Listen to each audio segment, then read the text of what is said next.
One Piece, Strong World. That's right, people.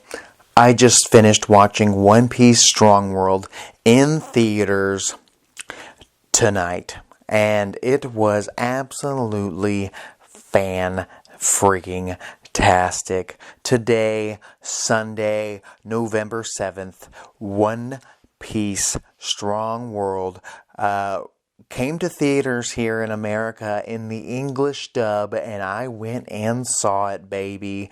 And I gotta say, I enjoyed the heck out of this film. I don't even know where to start. This week has been very fun for me as a anime-going fan and a movie theater lover, because early in the week I got to see the new My Hero Academia movie, and at the end of the week, my Friday for my, normal person job, I get to see One Piece Strong World, the movie, the very first One Piece movie I have ever watched, people. And I gotta say, it was fantastic. I had a great time from start to finish. It was a blast. There's a few minor details that I want to talk about that I would change. Very few, by the way. And other than that, the movie was perfect. I mean, really, you couldn't ask for more. Little minor details I have really don't affect anything, and it's just something I would have liked to see, or other people might have liked to see. Otherwise, the movie was fantastic. If you listen to my review on the new My Hero Academia movie that came out Tuesday? The first or something, 1 week ago, you would have heard me say the fact that I felt like it didn't represent the anime well enough, that if I was going to introduce somebody to My Hero Academia, I would not show them this movie as an example. But One Piece Strong World, I would hands down tell somebody, if you are thinking about getting into One Piece, but you don't know what to expect, or you need a sample just to see if you're even into this kind of vibe, check out One Piece Strong World, the movie, because it gives you a little bit of everything. And it doesn't feel like it's patronizing you. Everything runs smoothly. It feels like it could literally fit right into the anime in between two major sagas or arcs as like a mini story, and it was fun. There's a villain in this epic movie. This movie was actually written by Eiichiro Oda himself. Which is interesting. It was the first movie that they asked him to actually write the story. Previously, Oda only supplied character designs and approved ideas.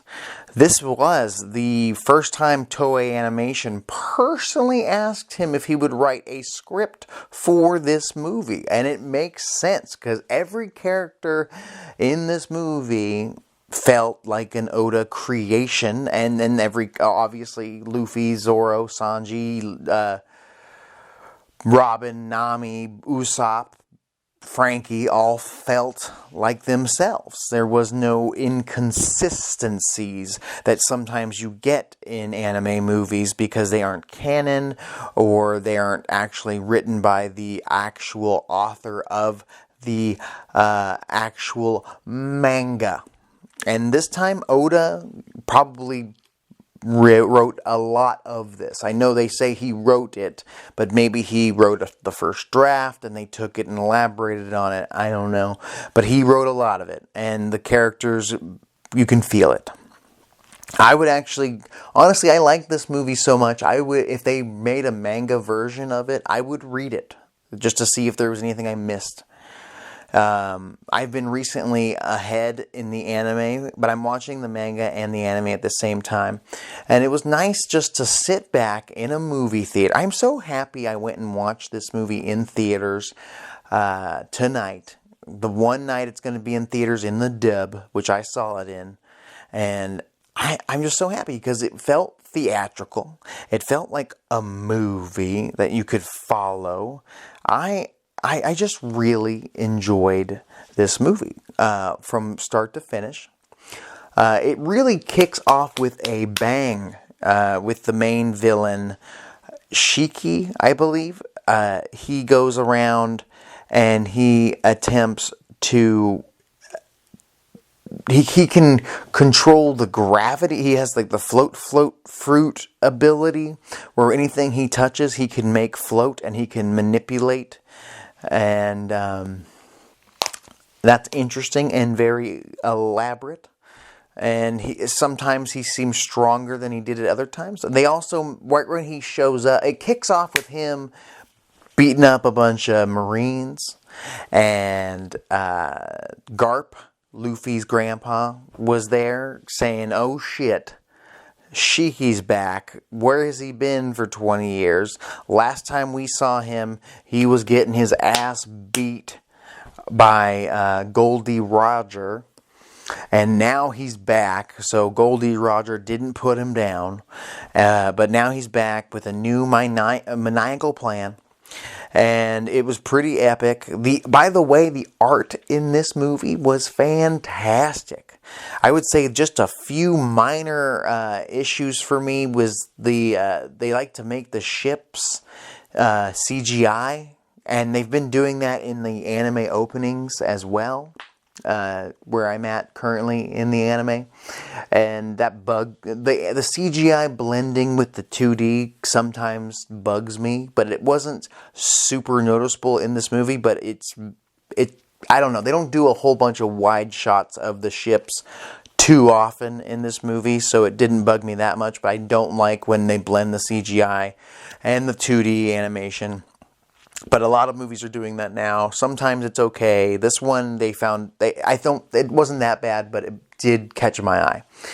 Otherwise, there was a lot of big moments in this movie that made me think Studio Ghibli in quality. It was fantastic. This movie originally came out in 2009. Which is crazy.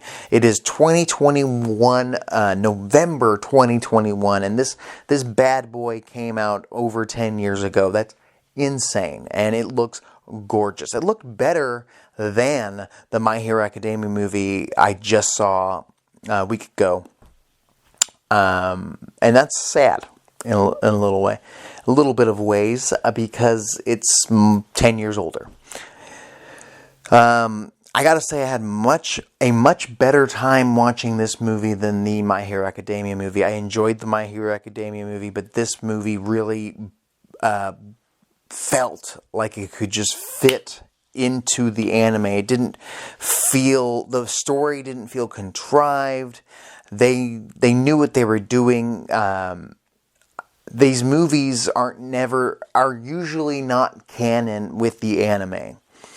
And sometimes they get over elaborate with their ideas for the story, when really they just have to have a decent story that makes sense. It doesn't have to be elaborate and confusing, and have some major battles that end the story, and that's what they did here. They had a simple story we could all understand, a villain and a bunch of henchmen, and they got involved with the Straw Hats almost immediately, and then we had epic fights.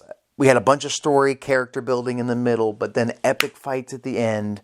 Simple, let's get out of Dodge. Fantastic. It felt like it was 2 hours long in a good way. I felt like I got a big chunk of One Piece in my heart. So the villain shows up. Luffy and the crew are split up on this floating island. Luffy starts off just beating the shit out of some mutated animals. And it didn't seem like they were mutated animals to me at first, because I felt like in One Piece there's already giant sea kings everywhere. So I didn't feel like it was out of place. But they were like mutated tarantulas and mutated praying mantises and gorillas and bears and shit. And it was pretty wild. Crocodiles. Everything was like blended with another animal, and they were all gigantic on this island they were on. And it felt a little disorienting from the opening credits when you meet the villain. And then you hop right into the Straw Hat crew already split up for some reason. Luffy's on his own. Nami's been captured by the main villain already. Sanji and Usopp are in a tree trying to find Nami and Robin. Robin, Frankie, and Brook are out and about dealing with some some ants that eat flesh. And everything's going wild. Zoro and Chopper are off in some ice area. So they're all split up already. It feels like you're in the middle of a story arc in One Piece almost instantly. And I almost felt like, is there a part in the anime, like a filler arc, that I'm supposed to watch before I watch this? Because it felt like I jumped halfway into a story already. And I was confused, and I was a little frustrated just because I was thinking maybe I was supposed to watch like a TV special before I came to see this. Why didn't they show it before the movie? Because before the movie they showed some 3D special in subs, and it was good, but it was all 3D and video game-like, so I wasn't real impressed. And I was going to be frustrated if there was some kind of mini 30-minute episode or special that you're supposed to watch before you watch this movie that leads into this story.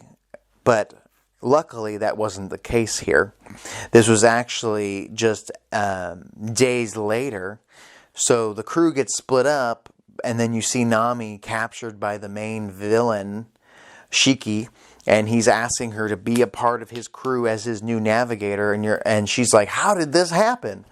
And then you go into a major flashback with the crew sailing across the Grand Line. And they look in the newspaper and they find out, oh shit, the East Blue is in danger. That's our hometown, at least for him, Zoro, Nami, and Usopp. And then Sanji even says that he was raised in the East Blue, as we know, but born somewhere else. I think the North Blue. Correct me in the comments if I'm wrong. I think he said the North Blue. And they decide that they want to go help out their hometown. Like, shit's happening down there. They're not sure exactly what, but islands are floating and shit's getting destroyed by monsters. And so before they can even act on going back to the East Blue, which the crew's like, we can't leave the Grand Line, go back to the East Blue, and then come all the way back. You know how long that would take? But this dude shows up, Shiki, that they don't know just yet, former enemy of Goldie Roger, which was insane that this villain is somebody that's somebody who threw hands with Goldie Roger. I'm assuming Goldie Roger destroyed this guy. So Shiki shows up with his floaty float fruit and impresses Luffy and the gang, except for Zoro. There was a point where Zoro's staring this dude down like, hey bro, I don't trust you. Everybody else trusted him. He gets helped out earlier by Nami telling them there's a storm coming because Luffy's trying to help him out. A little contrived for me here, telling that part of the story. Finds out she's a really good navigator. And it's like, I'm going to take you to be my navigator. And he tricks the crew, splits them all up onto a floating island, takes Nami, pretty much explains the whole story right there. He's going to destroy the East Blue. He wants Nami to join his crew. Big surprise. A lot of fan service here with Nami, by the way. She starts the movie out in a swimsuit, and then later gets away from the villain and gets an opportunity to get on the ship and change her clothes, which is fine. You can wear whatever you want. I just found it funny. She went from a bikini that was bikini shaped, right, and then put on jean shorts that were the exact same size as her bikini bottoms. To me, just like, maybe there's something more athletic to wear to go into battle with. Not a big deal, just thought it was on purpose. There's a major fun moment with Brook, Robin, and Frankie early in the movie when they're separated from the crew and they're dealing with man-eating ants. The man-eating ants go by. They go by Brook and they don't touch him, and they think, oh, these guys are probably fine, and then they see these ants eat a fucking shark, a giant shark, to the bone, and Frankie's like, yeah, they didn't eat you, Brook, because you're just bones. They want to eat me and Robin because we have flesh and blood, and then Brook gets mad and kills all the man-eating ants, and it's a pretty funny bit. Really enjoyed it. I'm just now getting used to Brook. I'm actually currently reading the Thriller Bark arc right now in the manga, and I'm about to get there in the anime, and Brook's a new character for me. So I was actually very skeptical on actually him being a major component to the Straw Hat crew. I'm very leery on any new members throwing off the groove of the current crew, and I gotta say, I really like the dude. I think Brook is hilarious. He says yo ho. He's a musician. He's a swordsman. He can handle himself. He's a good guy. I like him. I like his voice actor. It sounds like the voice actor, his English voice actor sounds like Whis from Dragon Ball Super. If you could write in the comments and let me know if it is Whis from Dragon Ball Super, because that would help me from having to Google it. He's very good, and he's very funny, and I think he's a good character in small doses. Not in a bad way. I just think that the main characters of this story are Luffy, Zoro, Sanji, Nami. I don't know. It doesn't feel like... I don't know. I'm still learning about Brook. So I could get so attached that I think that he should get all the screen time. But he's a great member of this crew. What's another thing about the One Piece Strong World movie that made me happy compared to the My Hero Academia World Hero mission that I just saw a week ago is the fact that Strong World let every member of their cast shine. I think My Hero Academia has such a big roster, it is hard for them to let everybody shine, but they really only showed the main character and maybe one other character do anything of importance. While in Strong World here, everybody from Chopper, Luffy, Usopp, Nico, Robin, Zoro, Frankie, Sanji, and Nami, and Brook all had a moment. Physical and character-wise. They had an amazing fight moment. They had an amazing talking moment. I think that everybody got their time to shine, and I think that is important. And I really love the fact that Luffy as a main character is in some ways a little brain dead, because it lets the other characters around him shine even brighter, even though Luffy is amazing and one of my favorite main characters of any anime. I think that he isn't a selfish character. Like, he doesn't hog the spotlight. He gives everybody their opportunity. Even though he is usually the one to finish off the main villain, everybody seems to put in their part into helping that happen. And it makes you feel like without everybody else there, Luffy would not have succeeded. Whereas when you watch My Hero Academia, which I love as well, but you watch this movie, it feels like Deku did almost all the heavy lifting, and mostly his friends were there to inspire him, even though they didn't really do anything actually on screen. And it's frustrating as somebody who loves all the characters.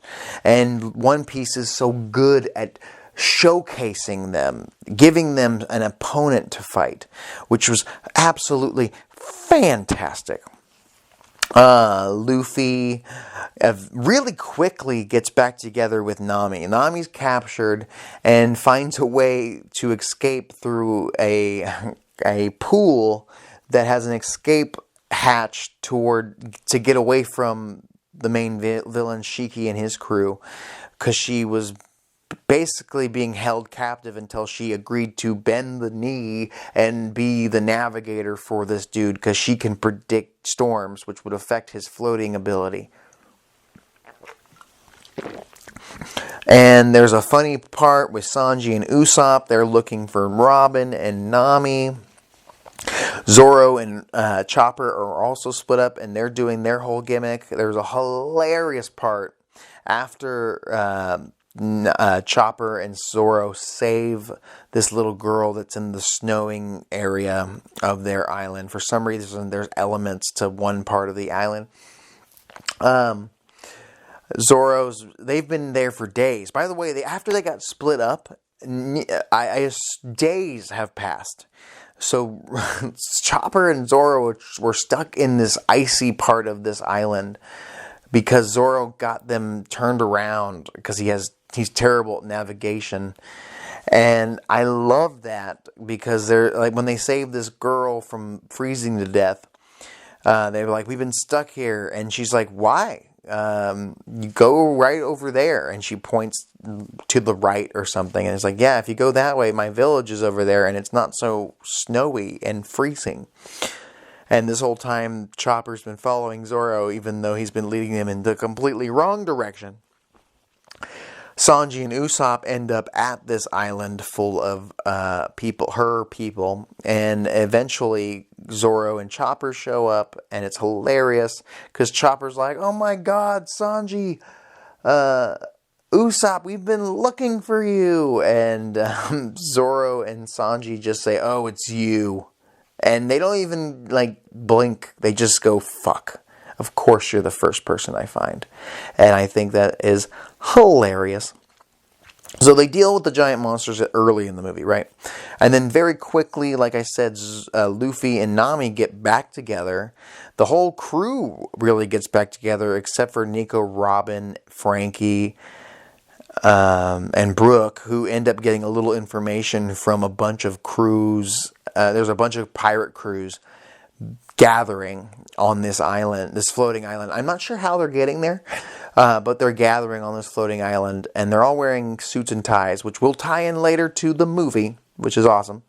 And they find out that Shiki's gathering all these pirates because they're going to invade the East Blue with these monsters that were created by him. Using this plant on this island. It's this whole thing, but it boils down to they're going to invade the East Blue, which is the home to most of the pirates in the Straw Hat crew, by the way. And that's not good. And so Shiki shows up to get Nami from this village, right? There's this whole mid-fight during the movie where Sanji, Luffy, Zoro, Usopp all decide to fight Shiki early on. He wrecks their shit. Chopper too, I believe. He wrecks their shit. They do their best. It's a great little mid-fight where Zoro and Sanji work together, and they're always amazing working together. Luffy does everything he can besides going into Gear 2. And eventually he uses his float fruit. Somehow he uses his float fruit to manipulate the dirt and trap them in this sand dirt prison. And he tells Nami, if you don't join my crew, I'm going to fucking kill your crew. I'm going to destroy East Blue. He doesn't tell her that, but she knows that's what he's going to do. And she says, wait. Because earlier in the movie, I forgot to mention this, Nami is told by Shiki himself that I like to, do my crew some favors. If they're part of my crew, I care about them. And so she bends the knee, tells him, I'll join your crew, leave my peeps alone, and leave the East Blue alone. And she does a couple flashbacks to her island. He says, okay, leaves a little voice message on a voice dial thingy, little seashell. And eventually Robin, Frankie, and Brook show up. They save the pirates trapped in dirt. Nami goes with the dude, goes with Shiki. By the way, Shiki does have some side villains on his crew. One of them's like a mime clown that has little fart shoes. And one of them's like a manipulated monkey, like an evolved monkey that they made in their science experiments, which is made by the clown mime with the fart shoes, who's their scientist. Little bit of I don't know. I did not personally like that. I felt like Shiki was a good main villain. I really did. I felt like his side villains were underwhelming, to say the least. That is one of my complaints here. Otherwise, it's fine. I mean, the side villains were fine, but they were total gag villains that had no chance going one-on-one with somebody like Sanji or Zoro. And they were obviously being set up from the start to be the opponents for the rest of the crew, obviously. But you felt like it would be Sanji and Zoro. It always feels like Luffy has a fight and Sanji and Zoro have a major fight. But it doesn't feel bad. It doesn't feel like Frankie and Brook and all them didn't have anything to do to me. There was a major thing that stood out to me at the end where they go to save Nami. So, before I get to that, the crew gets together again. Nami's with Shiki, and she decides to sabotage his defenses. He's got these plants that are causing disease. She starts destroying these plants that protect his fortress from the monsters. And she's going to destroy him from the inside. And he catches her, puts her outside by the poisonous plants. It's this whole thing. It's fine. It fits great with the story. It's fine. Luffy and the gang show up in suits, by the way, looking fancy. They show up hot to trot. With guns and cannons and whatnot, and they interrupt the meeting of all these pirate crews and Shiki, and they're about to destroy the East Blue. They show up and they say, "No way, buddy. Where's Nami? Because we're gonna kick your bootay." And the crew kicks their asses, hands down. They take out these jobber pirates, one after another. And what I really enjoyed about this part was Luffy, like always, seems to go straight after the main villain. And I love this because it gives Nico Robin and Brook and Frankie and Sanji and Zoro opportunities to kick ass around Luffy, because all the other side villains obviously aren't going to let him go after Shiki. But before they can even stop him, Sanji and Zoro take out the main side villains.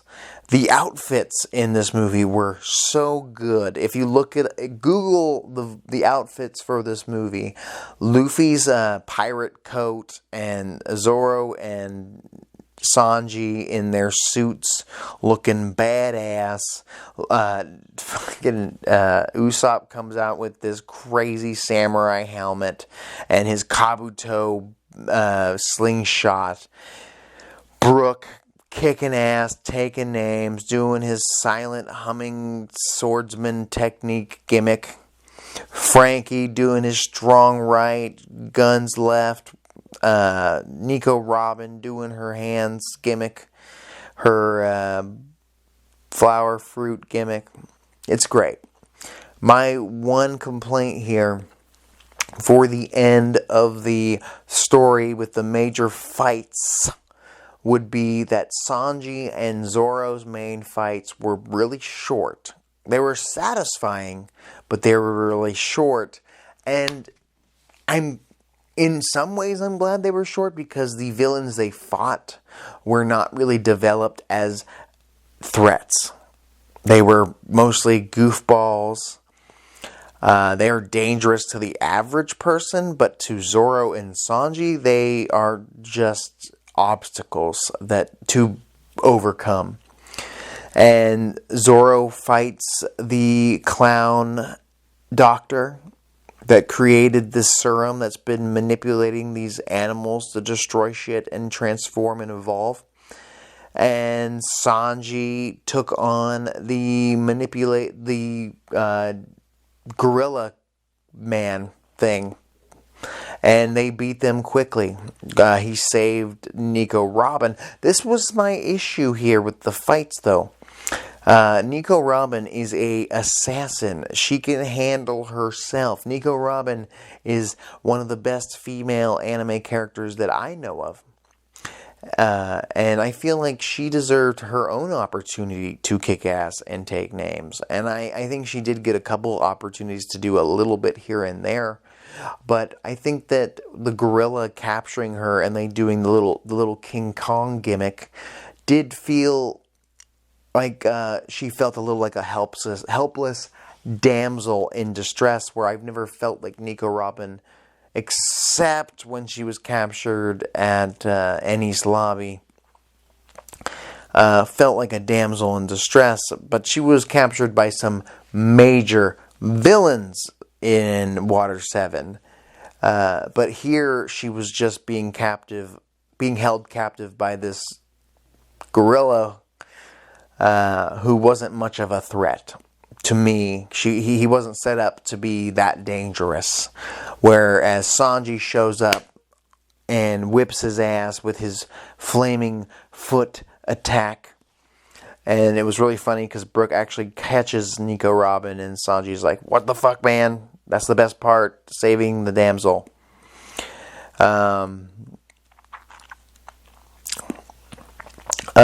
So Sanji and Zoro's fights were fun and satisfying, just not what... At the end of most anime movies, there's the main fight with the main villain, and then there's the fight with the side villains, which are sometimes the better fights. And I feel like these fights weren't necessarily the better fights.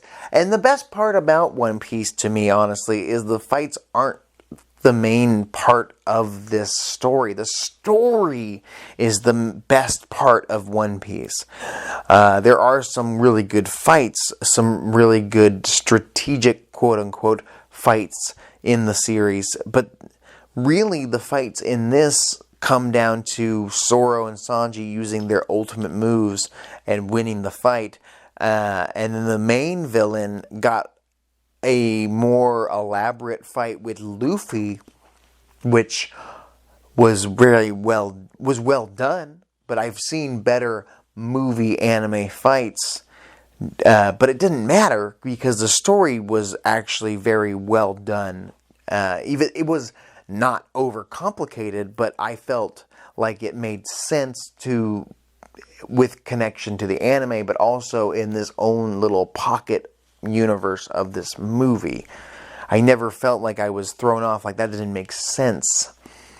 There was a few minor moments that didn't make sense, I guess, but One Piece, the world is so elaborate with their gimmicks that it felt like it didn't matter, or it didn't bug me. I guess one of the things that did stand out was the people of this that lived on these floating islands that Shiki flew around had feathers. So how long were these people in the air? Have they been floating for 20 years? Generations of these people? Even 20 years doesn't seem like a long enough time for like a species like humans to evolve to have feathers on their arms, because at the end of the movie, after Luffy goes Gear 2 and Gear 3, which he didn't do in their first fight, which is fine, goes all gets geared out and beats Shiki, the people of the island escape, as well as the island is falling because Shiki fell into the sea. So I'm assuming the sea caused his powers to go away because he's got a devil fruit ability. It makes sense. They fly because they have feathers on their arms, and it seems like the feathers got bigger until they look like more wing-like. Either way, I want to say this movie was absolutely fantastic. I have really zero complaints, just some things that would make me feel better, like Nico Robin getting a badass fight. But I know that the fights belong to Luffy, Sanji, and Zoro, three of my favorite characters of this entire story. But Frankie and Brook, and even Nami and Nico Robin and Usopp and Chopper all had moments where they shined, whether it be in a physical fight or just in a funny character developing moment or something they said that made sense for their character. I mean, Usopp got major moments doing his different slingshot attacks. Nothing that made me feel like he wasn't in character. Nothing that made me feel like, what if they did this? I feel like they did what they usually do. Just the Nico Robin not being a badass like she normally is did throw me off a bit, but not a big deal. I mean, I love Sanji, and I'm so glad he got that major moment taking down the Monkey Man. And I'm so happy that Zoro kicked ass and took names. You know, it would have been insane if Zoro was the one to beat Shiki at the end. Unexpected as well. Honestly, if I'm going to continue to watch these One Piece movies, and if they did an ending in a One Piece movie where the main character, Luffy, doesn't end the final boss, I'd be shocked. And I hope that happens. I guess that's just a wish of mine, just to throw me off, because I love Luffy, and I think he's great, and I think he's an amazing MC. But Zoro and Sanji are just as badass, and I wouldn't be against them coming in and kicking ass and taking names, or all three of them hitting a triple attack. Usually Luffy's the one to take out the main villain, but I wouldn't be against the idea of them allowing other characters to do so. But I'm not mad that it's not that. The story is so well done. It felt like a little mini adventure within the One Piece universe, and you could ignore it or you can add it to your own headcanon, and I love that. And like I said early in the beginning of this review, I feel like I could show this movie to somebody who's on the fence about watching One Piece because it's such a big adventure that you have to devote at least a year of your life to actually get caught up with at least the anime canon material or manga canon material. And it's a lot, and I understand that, but I would show them this movie. I would show them this movie proudly, and I'd be interested in knowing what their reaction would be to this without any prior knowledge to the characters. But to me, it tells you who they are in under 2 hours. Each individual character, they all get a small moment to shine, some bigger than others, and you get to see this dynamic crew together. You get spoiled a little bit because you get spoiled knowing, of course, Nico Robin and Brook and Frankie and whoever joins the crew. But if you've actually seen a picture of the Straw Hats, you've already been spoiled. It was really good. I had a good time. It actually was the perfect time for me to watch this since I'm just about to finish the Thriller Bark arc. So, and this is set right between that arc and the next. So I'm so happy I bought tickets to this. I had such a good time, and I hope you guys went and saw this or have seen it before. If you've been on the fence about buying this movie, buy it. I would watch this movie again. I had such a good time, and I'm so happy I saw it in the movie theater and I experienced this along with who knows how many people watched this over the entire United States of America. What's your favorite part of One Piece Strong World? Please comment down below. Subscribe to the Mr. Morfetto YouTube page. Tell me what you thought. To conclude this review of my very first experience of a One Piece theatrical movie, One Piece Strong World, which originally came out over 10 years ago now, it was a lot of fun. The villain was good. I could have, as a small complaint that it doesn't necessarily have to happen, it's just something that would have been cool, is if his henchmen were a little more of a threat to Zoro and Sanji, and maybe give a badass fight to Nico Robin, like I mentioned. But it's not necessary. As long as Sanji, Zoro, and Luffy get their moment, it's all good. And, Luffy always gets his moment. And I feel like every character in this movie got a major moment, and I appreciate that. I hate when anime movies in particular, when they have an amazing cast, a large cast, and as of right now, One Piece's main cast is like 9 crewmates, including Brook. So it could be hard to incorporate all of them equally or give them something to do that makes sense. One of my favorite things about the One Piece anime and this movie is the fact that every member of the crew has their own goals. Their own goals to complete, their own jobs on the ship, their own jobs in combat. They all have their own version of combat, some of them stronger than others, but some of them are support fighters, if you could say that. But sometimes they get their own fights. It was cool seeing Brook in action. It's the first time I've seen Brook in the actual anime. I've only read about him in the Thriller Bark arc in the manga. I'm excited to see more of him when I get up to the anime equivalent of his debut. He was a funny fella. I'll say that.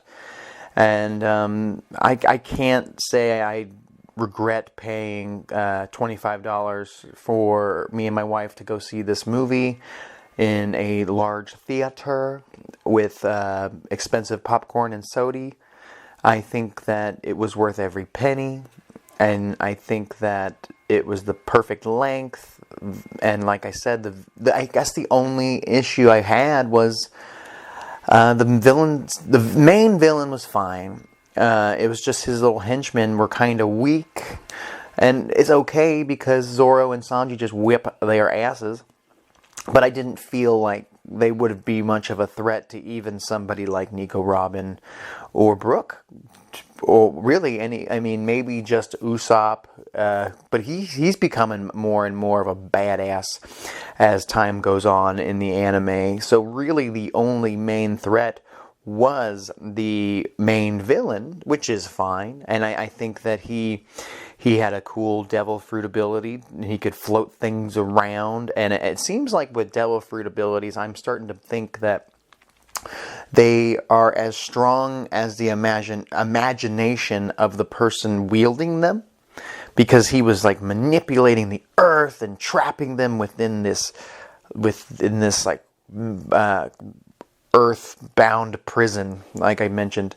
And I thought that was really cool. And I think that him fighting Goldie Roger as part of this back in the day in history 20 years ago I am assuming Goldie Roger was so strong. I don't know much about the dude yet in the story, and I assume if he was king of the pirates, he had to be pretty damn strong, especially since the members of the crew are getting stronger and stronger as time goes by, and if Luffy wants to equal Goldie Roger, he's got to overcome things like Shiki, just like Goldie did.